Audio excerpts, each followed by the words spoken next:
Hola a todos, espero que estén muy bien. Vamos a revisar e iniciar este segundo video de la segunda semana, segundo bloque,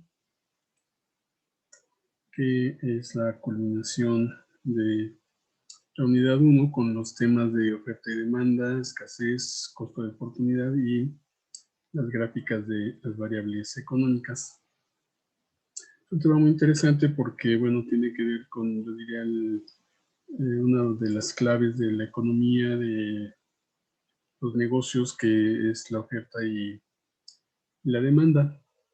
Como pequeño ejemplo, pues comentar que durante los meses de verano, en general en muchos países, bueno, los países del cono norte, en verano el precio de la renta de los departamentos o casas que están en las playas pues se eleva porque precisamente hay más demanda y menos oferta, o una oferta limitada.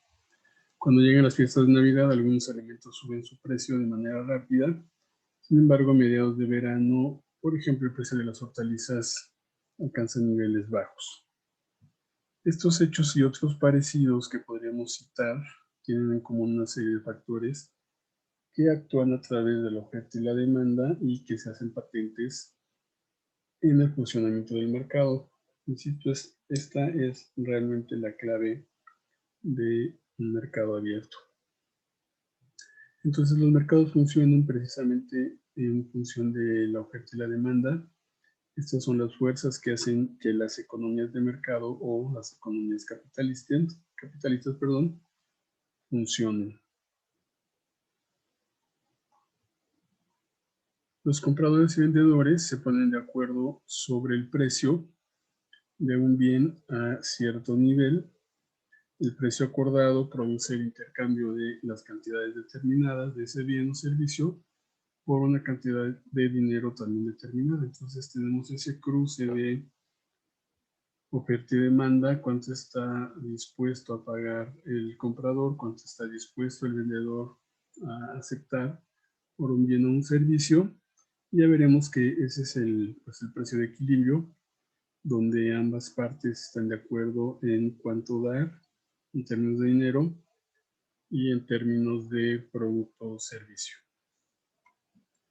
En la teoría económica, el mercado de un bien o servicio está formado por todos los compradores y todos los vendedores de este bien o servicio. Así están formados todos los mercados financieros, los mercados automotrices. Cualquier mercado obviamente está formado por esta relación de compradores y vendedores, y precisamente se ponen de acuerdo en el precio. Un ejemplo muy claro es un mercado financiero, la bolsa, por ejemplo, donde literalmente el comprador y vendedor pujan y negocian el precio del bien o servicio. En cuanto a la demanda, bueno, la demanda tiene que ver con lo que los consumidores quieren adquirir. Demandar significa estar dispuesto a comprar algo, mientras que comprar, bueno, ya es adquirirlo. Esto es importante porque a veces pensamos que hay la demanda de algún producto, algún servicio, pero si no se compra, pues realmente no se completa el proceso de la demanda o de la compra. La demanda refleja la intención, mientras que la compra constituye la acción. Y esto lo comento porque en mercadotecnia pues, es muy importante no solo que haya una demanda potencial, sino que haya una demanda real de la gente que estrictamente sí compre o adquiera algún servicio. Entonces la demanda de mercado muestra para cada precio qué cantidad que los demandantes, o la cantidad que los demandantes estarán dispuestos a comprar o a demandar.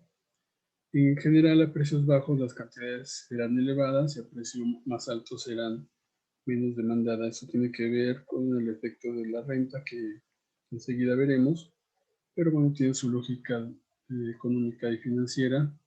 Entre menos ingreso, menos cantidad demandaré. Entre más ingreso, demandaré mayor cantidad de ciertos productos. Por lo tanto, tenemos la ley de la demanda que nos dice que a medida que aumenta el precio de un bien, la demanda disminuye. Y a medida que disminuye, la demanda aumenta. En algunos bienes, repito.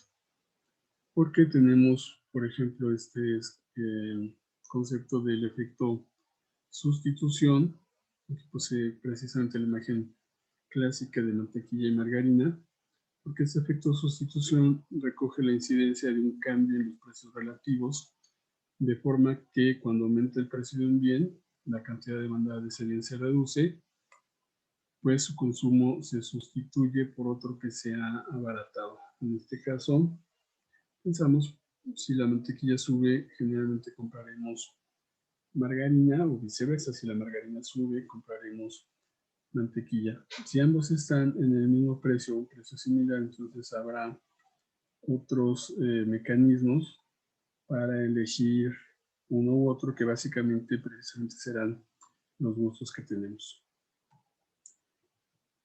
El efecto renta tiene que ver con nuestros ingresos, y este efecto refleja la incidencia de un cambio en la renta real de los consumidores ante el aumento del precio de un bien.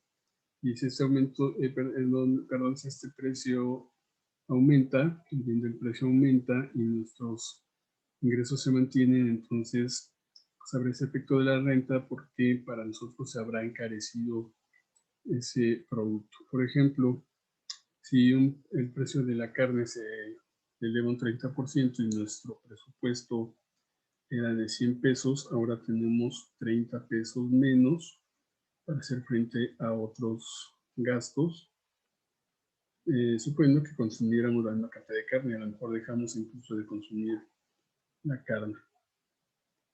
Eso nos lleva al concepto de la oferta. El lado de la oferta tiene que ver con los términos en los que las empresas desean producir y vender sus productos, al igual que el caso de la demanda. Pues ahora tenemos la situación de que ofrecer es tener la intención o estar dispuesto a vender, y vender pues es hacerlo realmente. La ley de la oferta tiene que ver que cuanto mayor es el precio de los bienes y servicios, mayores son los deseos de venderlos. Por supuesto, esto nos lleva a algunas teorías, por ejemplo, de Porter, donde si un empresario está viendo que es buen negocio vender, no sé, leche, pues eso atraerá a otros empresarios.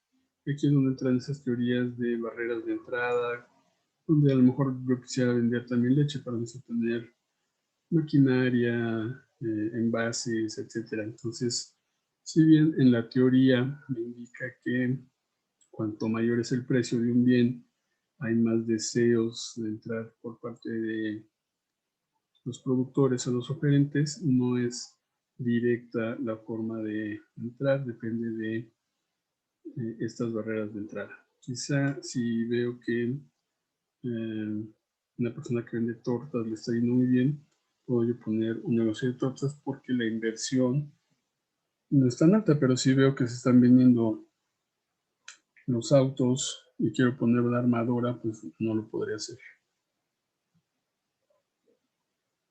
Sin embargo, pues esta situación de ofrecer los productos y servicios se le conoce, por supuesto, como ley de la oferta, y expresa la relación directa que existe entre precio y cantidad ofrecida. Y repito, la ley de la oferta pues nos indica que al aumentar el precio se incrementa la cantidad ofrecida, o se trata de incrementar la cantidad ofrecida. Esta es la gráfica muy sencilla de precio y cantidad, o demanda y oferta. La voy a explicar porque tendrá que ver con todos los siguientes conceptos. Cuando se mueve hacia la derecha la oferta, bueno, estamos bajando el precio, pero ofertando una mayor cantidad. Cuando se mueve a la izquierda, estamos subiendo el precio y ofertando menores cantidades. Y por el contrario, la demanda, cuando se mueve a la derecha, estamos estamos necesitando o demandando mayores cantidades, y cuando se mueve a la izquierda, demandamos menos cantidades.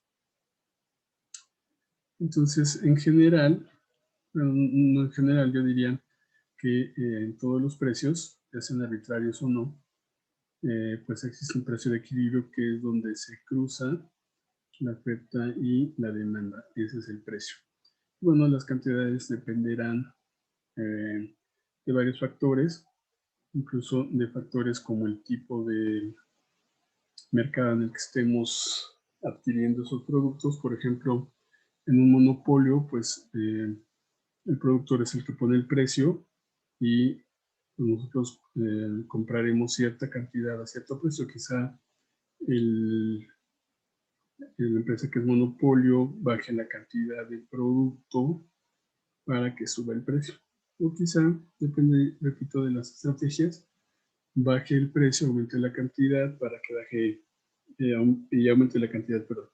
Eso ya depende pues, de las estrategias de los productores y del mercado. Entonces, recordando el precio de equilibrio donde se cruzan la oferta y la demanda, y obviamente también esa es la cantidad de equilibrio porque estamos hablando de oferta, que es cantidad, y de precio. Entonces, donde se cruzan tenemos tanto el precio como la cantidad de equilibrio. Por tanto, el precio de equilibrio o precio que vacía el mercado, es decir, que lo termina, es aquel para el que la cantidad demandada es igual a la ofrecida. Y esta es la cantidad de equilibrio, y el equilibrio se encuentra, como dije, en la intersección de ambas curvas. Pero ni la sola curva de demanda ni la sola curva de oferta nos dirán hasta dónde puede llegar el precio o qué cantidad se producirá o consumirá. Para ello debemos realizar un estudio conjunto de ambas curvas. ¿Qué pasa si sube el precio con la oferta? ¿Qué pasa con la oferta si baja el precio? Tenemos que analizar ambas curvas, no en forma independiente. En cuanto a nuestro tema de escasez, pues nada más comentar que cuando hay un punto de equilibrio entre oferta y demanda teórico, pero no hay la producción suficiente, estamos hablando de escasez, es decir, hay un exceso de demanda. Por supuesto que se mueven las curvas, por eso comentaba que independientemente del mercado o la situación que esté en él, pues siempre donde se cruza oferta y demanda, ahí es el precio.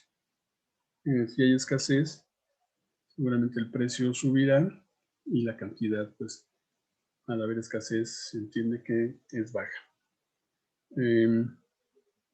Y bueno, eso tiene que ver con el precio, y el concepto de escasez también tendrá que ver con la situación de la economía, de cómo los gobiernos deban de administrar o de impedir, que sería la función del gobierno, la escasez de ciertos productos y servicios también. ¿Por qué se mueve la demanda? Bueno, ya vimos por el ingreso, también vimos por los precios de bienes relacionados, pueden ser sustitutos o pueden ser complementarios, y por los cambios en los gustos o preferencias de los consumidores. Hoy por hoy, si queremos comprar quizá un CD que en algunos lugares todavía venden, pues el precio es muy bajo. Recuerden que el precio de un CD era muy alto cuando pues, todo el mundo lo quería y cuando había poca oferta y mucha demanda. Hoy que ya no hay demanda, que quizá no en gustos, pero sí en tecnología ya no se requieren, sus precios son de 5 o 6 pesos por cada CD. Podemos hablar de otros productos que en gustos se han dejado de consumir o por necesidades tecnológicas, y eso afecta a la oferta, la demanda y por supuesto el precio y la cantidad. En cuanto al ingreso de los consumidores, que es la renta, tiene que ver con bienes normales e inferiores. Un bien normal es aquel cuya cantidad demandada para cada uno de los precios se incrementa cuando aumenta la renta. Depende también del tipo de precio de producto, pero quizá un auto estándar en términos de precio, si tengo más ingresos podré comprar 2 o 3, a veces aunque no se utilicen. Y un bien inferior es aquel cuya cantidad demandada disminuye cuando aumenta la renta. ¿Sí? ¿Esto qué puede ser? Pues quizá en un ejemplo, si Lo único que podía comer era pan blanco y aumenta mi ingreso, pues ahora podré comer otro tipo de producto diferente a pan o tortilla o algo por el estilo. Entonces, los bienes inferiores son los bienes básicos, que bien no los dejo de consumir, pero sí puedo cambiar la calidad de esos bienes. Y tenemos bienes de lujo y de primera necesidad. El bien de lujo, al aumentar la renta, también aumenta la cantidad demandada, que es lo que comentaba, no del auto, pero quizá de joyas. Si nunca he tenido joyas o un reloj lujoso, si tengo mayores ingresos, pensar en comprar uno, dos o tres, dependiendo de los ingresos. Eso tiene mucho que ver también con la mercadotecnia, pero ese es, digamos, lo que se observa en el mercado. Y en cuanto a un bien de primera necesidad, al aumentar la renta, la cantidad del bien aumenta, pero en menor proporción. Es decir, si comía 2 veces a la semana carne porque no tenía ingresos, ahora puedo comer, digamos, toda la semana, pero no voy a comer más o a comprar más porque pues, hay un límite físico. Entonces hay ciertos bienes que aunque haya una renta mayor, no aumenta en la misma proporción el consumo o incluso disminuye. El otro factor tiene que ver con los precios de los bienes relacionados. Comentaba de bienes sustitutos como mantequilla y margarina. Si sube uno, consumo el otro.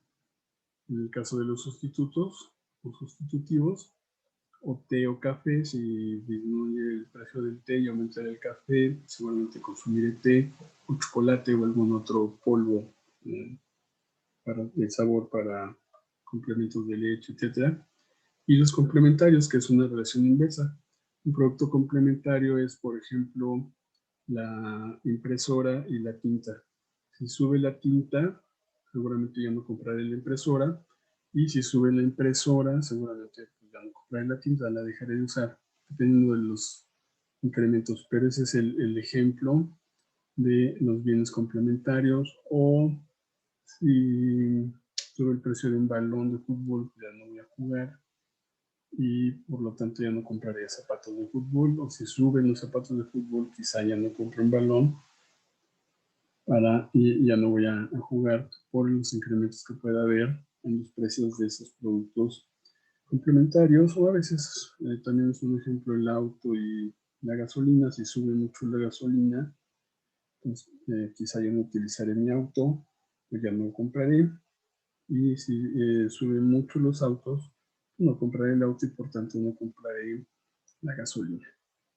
Esa es la relación de esos precios con los bienes relacionados. Y decía de los gustos, bueno, pues depende del gusto de los individuos, de las sociedades.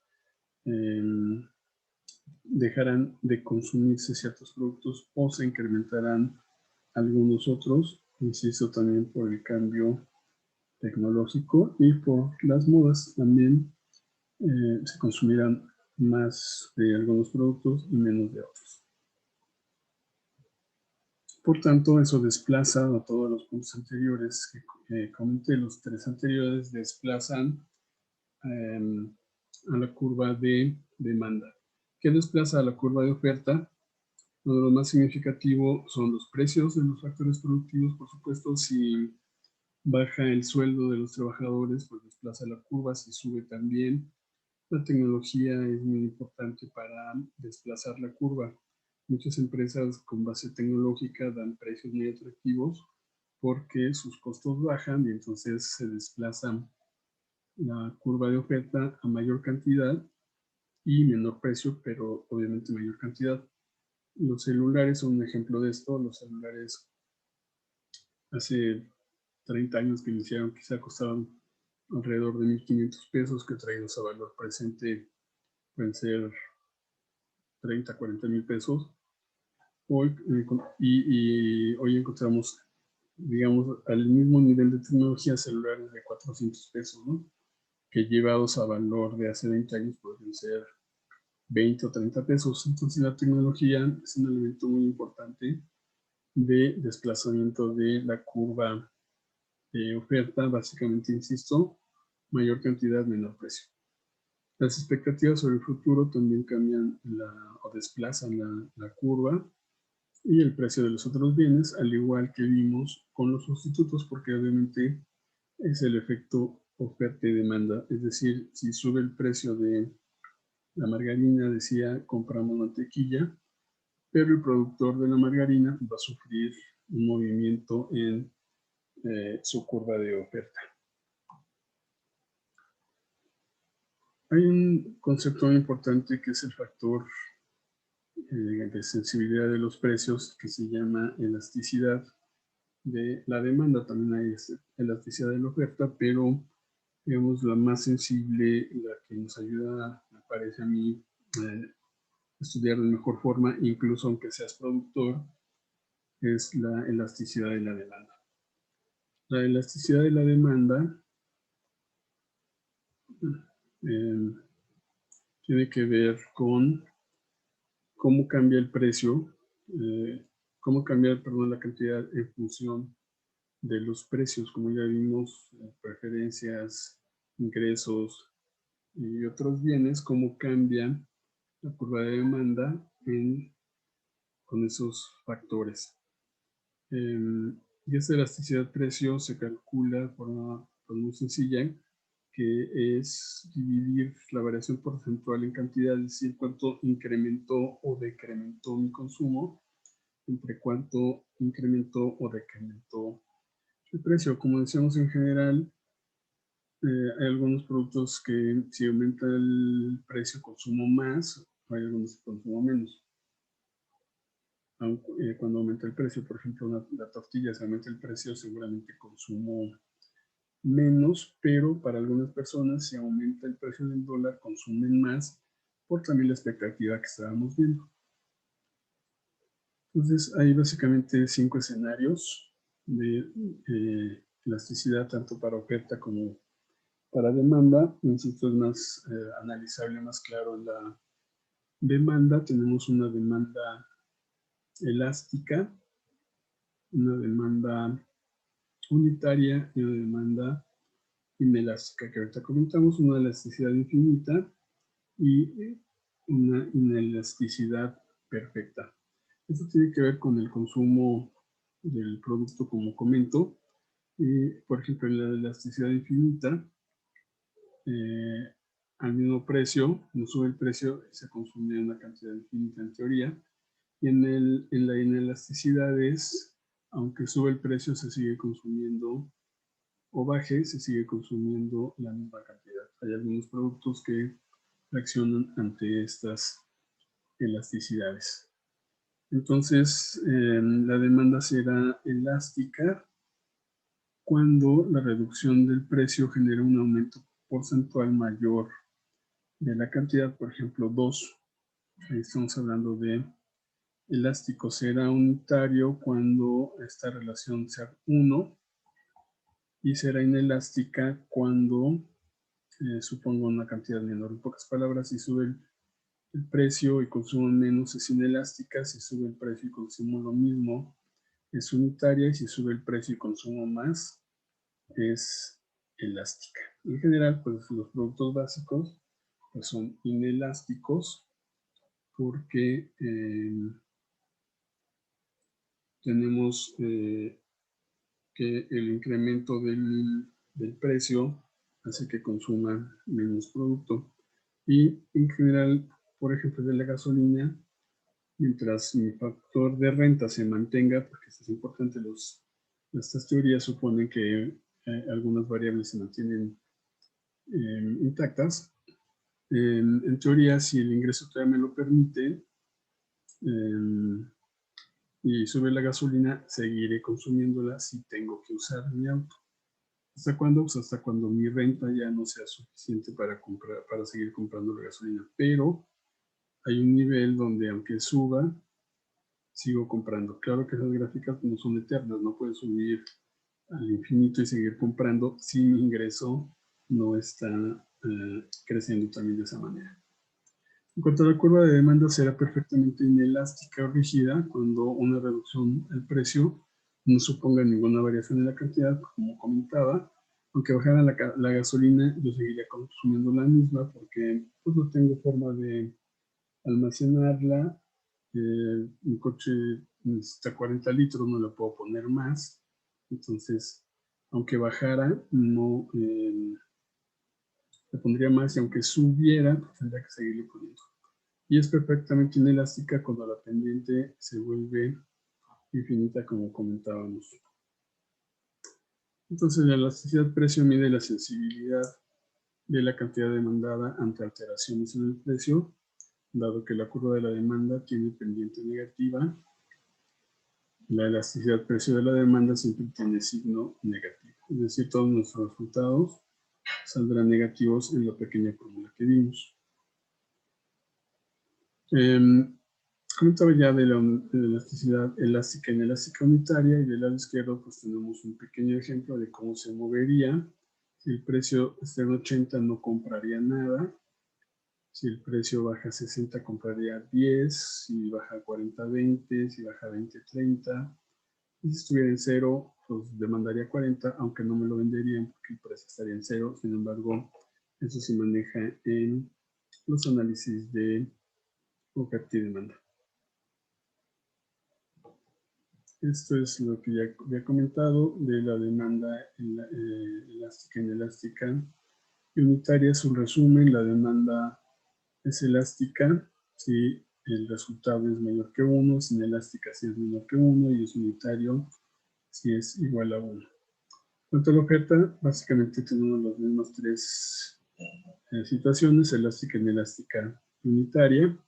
Aquí la elasticidad es dada de igual forma por el cambio en la cantidad y por el cambio en el precio. Por eso comento que es más utilizada en términos de demanda. Y también tenemos la parte de la oferta inelástica y la perfectamente elástica, donde al mismo precio yo seguiría infinitamente, son casos muy raros, seguiría produciendo al mismo precio una cantidad infinita, y por otro lado mantendrían una cantidad estática independientemente del precio.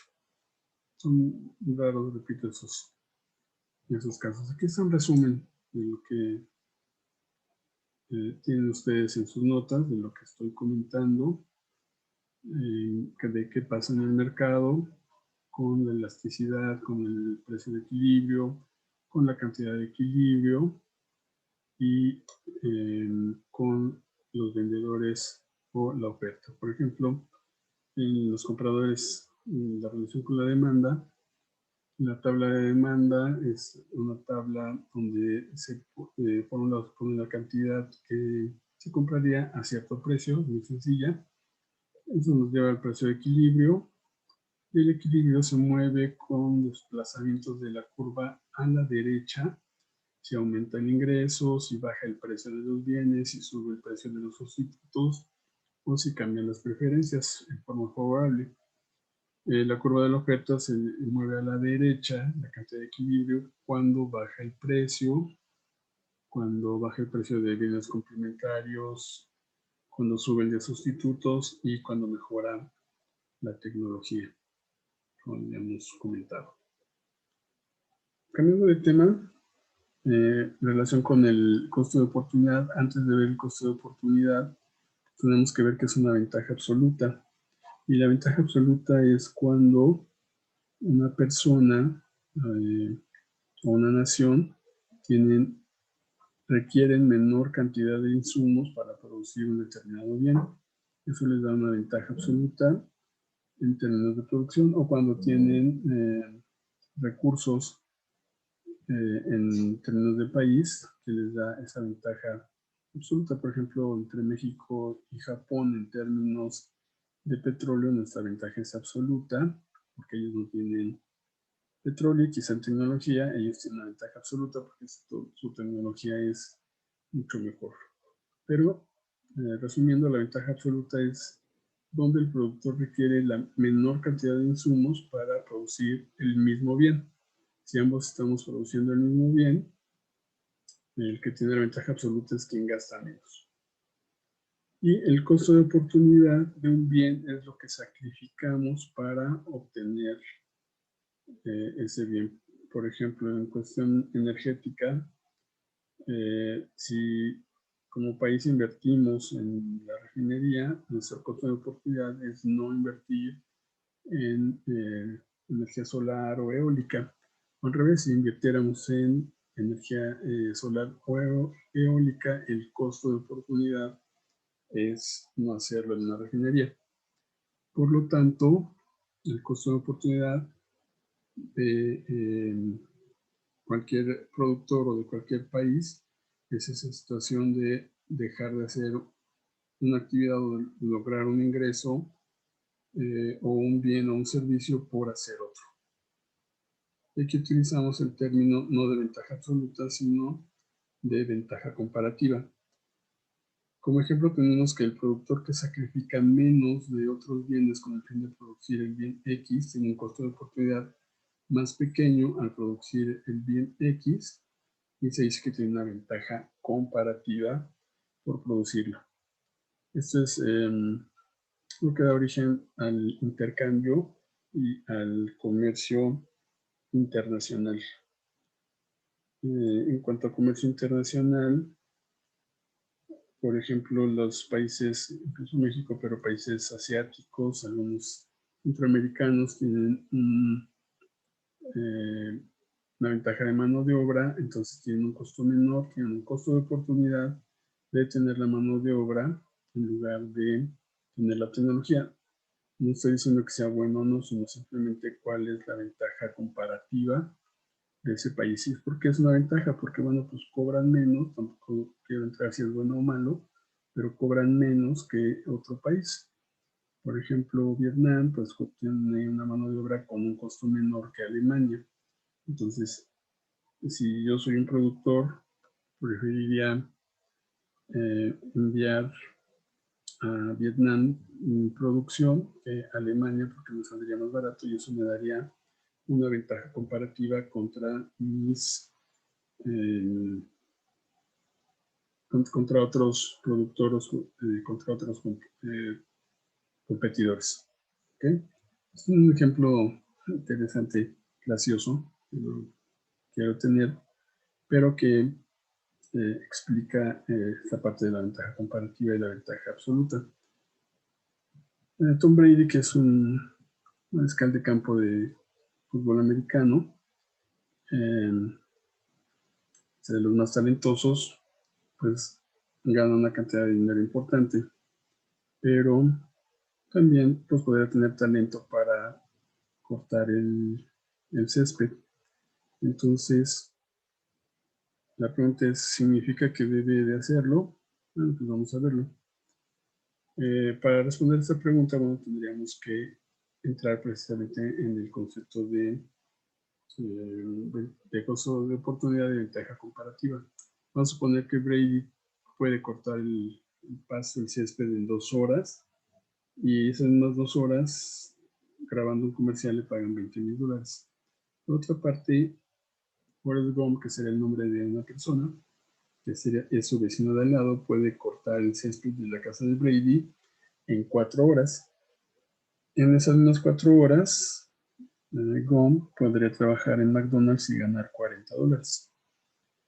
Bueno, en este ejemplo, Brady tiene una ventaja absoluta para cortar el césped porque él tardaría 2 horas menos que su vecino y sin embargo, pues también su costo de oportunidad serían 20,000 porque si se pone a cortar el césped, dejará de ganar esos 40,000. Mientras que el costo de oportunidad de Forrest es solo de 40, lo que significa que tiene una ventaja comparativa para cortar el pasto. Por lo tanto, lo que Brady debe de hacer es ir a hacer su comercial y pagarle a Forrest para que corte su pasto, aunque él lo pudiera hacer. Entonces su costo de oportunidad pues, obviamente es muy alto en comparación a cortar el césped y lo lógico, ideal y más rentable es que pueda hacer su comercial y le paga a la otra persona por hacer cortar el pasto. Entonces esto pasa a nivel empresarial y pasa a nivel internacional con ese costo de oportunidad y ventaja comparativa, donde lo que buscamos es minimizar el costo de oportunidad de acuerdo con nuestra ventaja comparativa. Y en este caso, pues Brady tendría una ventaja absoluta sobre Go en ambas situaciones. Muy bien, ¿qué es la escasez? Pues obviamente la falta de recursos necesarios para satisfacer unas más necesidades, las cuales pueden ser claves para la supervivencia de una persona, de una empresa o de un país. Aquí hablando de economía, pues hablamos básicamente del país. ¿Por qué se dan esta escasez?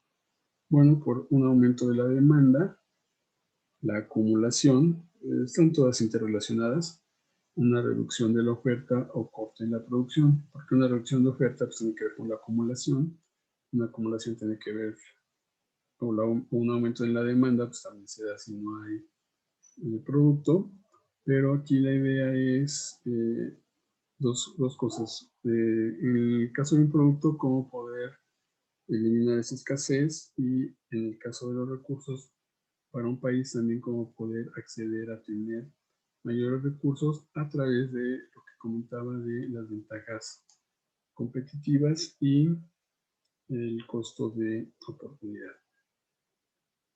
En cuanto a las variables económicas, que es nuestro último tema relacionado con las gráficas, bueno, antes de ver qué es una gráfica, pues relacionar qué es una variable macroeconómica o económica, es decir, macro-micro, pero en general las variables que más se utilizan son las macroeconómicas. Entonces una variable, aunque parece bastante obvio, pero una variable refiere al comportamiento de un fenómeno económico, y pues básicamente es eso, es una variable económica que incide en una situación que precisamente se da en la economía. Como cualquier otra variable, una variable física pues incide en algo físico, y así todas las variables pues inciden en su campo de acción. En el caso de las variables económicas, repito, pues son variables que tienen que ver con la economía. El problema de los datos económicos es que muchos son estimaciones, entonces hay que tener cuidado con algunos de ellos, porque aunque son números, pues a veces pueden fallar su cálculo o su interpretación. Es decir, que hay variables económicas que no son directamente observables, o que incluso están fuera de los datos que requerimos. En economía, las gráficas son una herramienta visual muy importante para representar estos datos. Hay muchas gráficas de una o más variables, y las más utilizadas son aquellas en términos de economía que analizan bienes o que grafican bienes que suben y bajan conjuntamente para ver cuál es su correlación, o las que se mueven en direcciones opuestas también para ver si tienen correlación o no, las que directamente no se relacionan y aquellas que tienen un máximo y un mínimo, por ejemplo, vacaciones, ingresos en vacaciones, tienen un máximo, decía, en agosto, y quizá algún mínimo en otros meses, enero o febrero, no sé. Precisamente por eso son los estudios de estas variables y las gráficas de ellas. Y entonces tenemos una gran cantidad de instituciones, de portales, etcétera, que ustedes pueden consultar cuando quieran ver datos económicos. La verdad es que hay muchos, que pues algunos más oficiales, Banco de México, INEGI, la Reserva Federal de Estados Unidos, la OECD, Statista, muchas páginas, instituciones, portales que nos dan información gráfica de las variables macroeconómicas. Entonces, para terminar, vamos a ver algunas de esas gráficas. Nada más recordarles pues, que estas notas están basadas en estos libros y en algunas páginas, y las imágenes básicamente son de Pixabay. Entonces, decía, para terminar las gráficas, por ejemplo, está aquí de Statista, la tasa de desocupación en México por periodos. Aquí está la del tipo de cambio peso dólar, esta es de Banco de México. Vean cuando lo teníamos a 12.50 durante muchos años, como empezó a moverse. Pero bueno, la inflación también. Y bueno, en este caso, la balanza comercial. Estamos en el segundo lugar, pero aquí no es que sea malo.